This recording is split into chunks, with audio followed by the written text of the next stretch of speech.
চক এটা ভুল ধাৰণা অসমত চলোৱা হয় যে গণনাৰ সময়ত ভাষাটো ইম্পৰ্টেণ্ট হৈ যায় যে কি ভাষাত কথা ক'ব আৰু একচাম সংখ্যালঘু মানুহে তেতিয়া ব্লেকমেইল কৰে একচাম সকলো নহয় যে আমি অসমীয়া ভাষা নকওঁ তুমি যদি ঘৰত অসমীয়াত কথাই নোকোৱা তুমি মিছা কথা কিয় পঞ্জীয়নত দিবা তুমি ঘৰতটো অসমীয়া ভাষা সঁচাকৈ নোকোৱা কি ভাষা কয়তো আমি টিভিত শুনিয়ে আছো গতিকে যদি ঘৰত তুমি বঙালী ভাষাত কথা পাতা তুমি পঞ্জীয়নত অসমীয়া ভাষাত কথা পাতা বুলি মিছা তথ্য কিয় দিবা কাৰণ পঞ্জীয়নত লোকপিয়লত মিছা তথ্য দিয়াটো অপৰাধ হয় আৰু আমাৰ মানুহেও বুজি পাব যে 70% চৰৰ মানুহে জুৱা পঞ্জীয়নতো মাতৃভাষা বঙালী বুলিয়ে লিখিছে তেওঁলোকে অসমীয়া বুলি কেতিয়াও লিখা নাই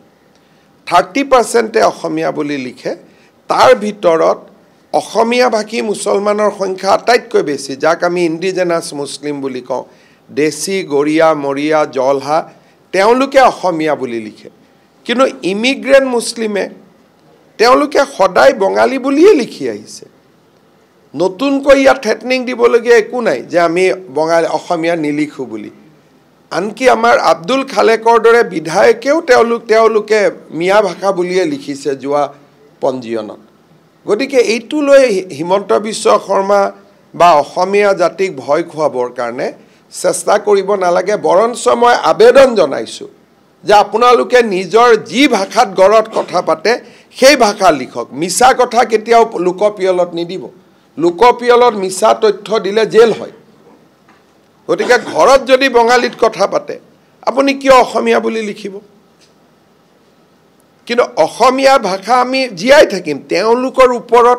অসমীয়া ভাষী লোক নিৰ্ভৰশীল নহয় এইটো ব্লেকমেইল পুৰণা দিনৰ ব্লেকমেইল আছিল এইটো ব্লেকমেইল নচলে অসমীয়া ভাষা যদি 2% কমিও যায় আমি লাগিলে সংবিধান সংশোধন কৰি বনাই লম যে Assamese will remain as a Asomiya ভাষা কিন্তু ই কি বুজাব যে তাৰ মানে অসমত ইমান বাংলাদেশী সোমালে গন্তি কৰিব আমাক সুবিধাই দিয়া হ'ব তেতিয়া এনআৰসিৰ প্ৰয়োজনে নহব বাংলাদেশী আমি গন্তিয়ে কৰিব পাৰিম গতিকে মোক যদি সুবিধা কৰি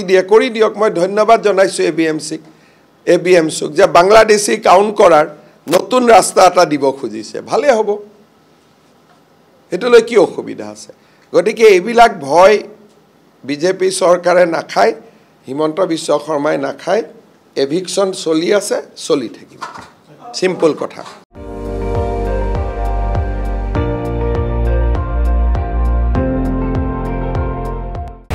আপুনি চাই আছে ND24 সৰ্বশ্ৰেষ্ঠ নহয় সৰ্বোত্তমৰ দৌৰত